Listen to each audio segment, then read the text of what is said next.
নারী সশক্তিকরণের কথা শুধু মুখেই নয়, কার্যত বাস্তবে পরিণত করার ক্ষমতা রাখে বিজেপি দল। যা প্রকৃত উদাহরণ দেশের কেন্দ্রীয় মন্ত্রিসভায় 11 জন মহিলা মন্ত্রীর উপস্থিতি। বক্তা সাংসদ বিপ্লব কুমার দেব মঙ্গলবার রাজধানী দুর্গাবতী স্থিত টিআরপিসি কার্যালয়ে সাংবাদিকদের মুখোমুখি হয়ে কথাগুলি বলেন তিনি। এদিন টিআরপিসি পরিদর্শনে আসার কারণ জানতে চাইলে প্রত্যন্তরে সাংসদ বিপ্লব কুমার দেব জানান, পরিদর্শনের মতো কোনো ধারণা নিয়ে আসা হয়নি এদিন।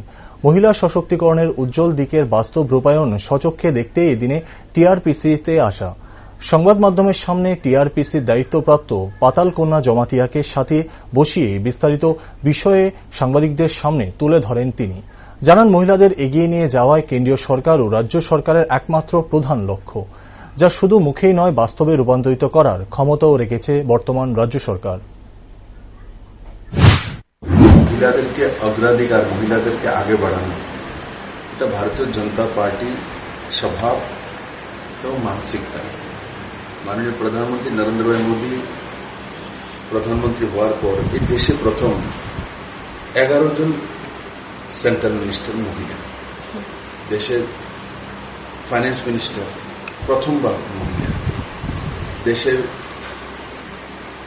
ডিফেন্স মিনিস্টার প্রথমবার মহিলা। এই নির্মলাজি আগে ডিফেন্স মিনিস্টার ছিলেন, আর 2019-এ সরকার হওয়ার পর ওনাকে ফাইন্যান্স মিনিস্টার বানিয়েছে। তো আমরা শুধু মুখে বলি এমন নয়, নারী সশক্তিকরণের কথা বলি তেমন নয়। এখানে মুখ্যমন্ত্রী থাকাকালীন আমিও 33% রিজার্ভেশন এনেছি মহিলাদের জন্য। টিএসআর এর প্রথম মহিলাদের জন্য 10% রিজার্ভেশন এসছে।